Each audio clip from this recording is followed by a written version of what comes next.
the Street of the Stars in Beverly Hills, California.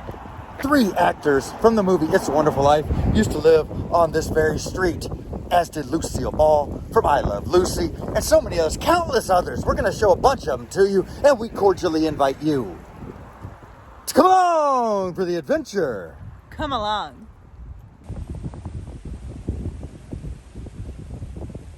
We are now at the location where Jimmy Stewart's house used to sit. You may know him best as George Bailey from It's a Wonderful Life. Of course, we all know that movie and love that movie. He actually bought the house and lot next door to his house, tore the house down so he could put a garden in. Jimmy Stewart lived in his house on this property for about 50 years. When he died at the age of 89 in 1997, a businessman bought the house and immediately tore it down and had this house built on the property. On February 12th of 2021, the house sold again, this time for $35,200,000.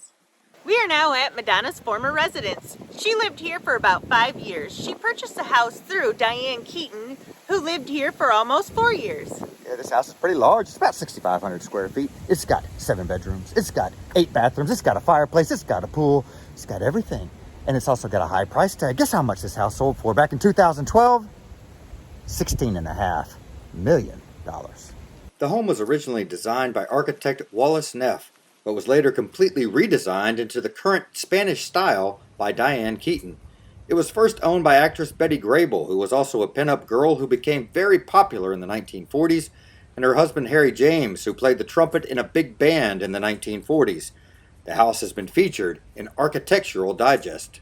Right next to Madonna's former home is Thomas Mitchell's former home. That's right, Thomas Mitchell played Gerald O'Hara in Gone with the Wind. He also played Uncle Billy in the movie It's a Wonderful Life, which means Uncle Billy and George Bailey lived on the same street in real life. Mitchell played the character Columbo in a stage play the same year he died. It was his final role. That stage play later adapted into a TV show starring Peter Falk as Columbo. We'll get to his former house today as well. Mitchell also wrote plays, and several of the plays were turned into movies over the years. We are at the former home of Lionel Barrymore. He played Mr. Potter in It's a Wonderful Life. So this just blows my mind. That means George Bailey, Uncle Billy, and Mr. Potter all lived in real life on the exact same street. Barrymore came from a family of actors, and at a young age he decided he would not be following family tradition.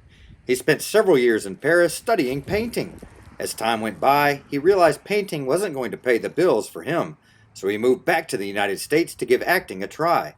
He became one of the most well-known character actors of the 1900s. He had arthritis and various other injuries, so from 1938 on, he almost always performed in a wheelchair, which worked out perfectly for his role as Mr. Potter. We are now at the former home of Peter Falk. He played Lieutenant Columbo on The Columbo Show. Yeah, one of the greatest drama detective shows of all time, Columbo. His former wife, Shira, actually still lives here, according to one of the neighbors here in the neighborhood. Falk died in this house on June 23, 2011, at the age of 83, from pneumonia, as well as issues with Alzheimer's disease. He was best known for his role as Detective Columbo, but he had some wonderful movie roles as well, including his part in The Princess Bride and others. His wife appeared in 6 episodes of Columbo. There used to be a sign with an arrow pointing that way, saying Jack Benny does not live here, but he lived over here. That's right. The guy that lived here got tired of all these people coming by gawking and trying to figure out where Jack's house was, so he put the sign up.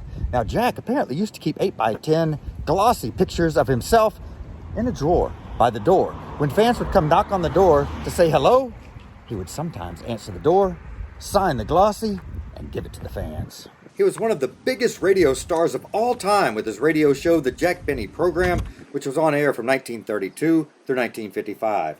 He also hosted a successful TV show also called The Jack Benny Program from 1950 to 1965. He has 3 stars on the Hollywood Walk of Fame, 1 for motion picture, 1 for television, and 1 for radio. Here's a little peek inside the home. Lucille Ball from I Love Lucy used to live right here. She would dress up as a witch for Halloween and completely black out her teeth.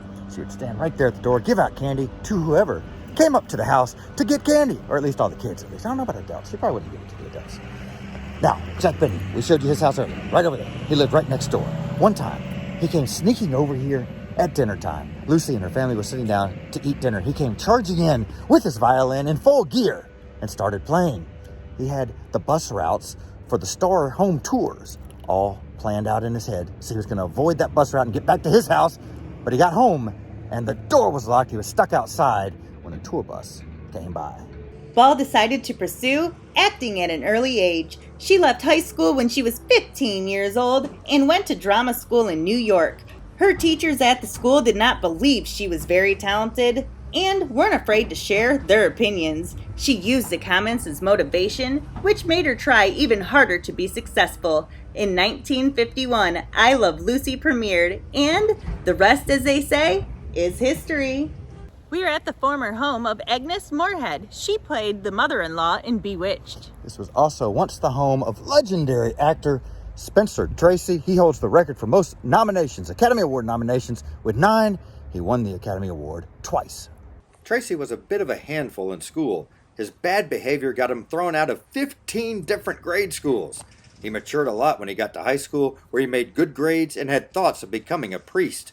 Eventually, he decided to head to New York City and enrolled in the American Academy of Dramatic Arts. Throughout the 1920s, he took any acting job he could get and lived basically in poverty during those years. His career finally started to take off after signing with MGM in the 1930s. We are now at the former house of Maureen O'Sullivan. She played Jane in Tarzan. Her daughter, Mia Farrow, also lived here. Mia was in the movie Rosemary's Baby and a bunch of Woody Allen films as well. What an exciting street. Man, this would have been a cool place to live back in the day, wouldn't it have been? I live here now. It'd still be a cool place to live. They've actually torn down some of the houses of the stars and turned them into bigger mansions because everybody wants bigger and better here in Beverly Hills. Y'all be sure to hit the like button, smash the subscribe button, and ring the notification bell so you can come along with us on future adventures. Come along.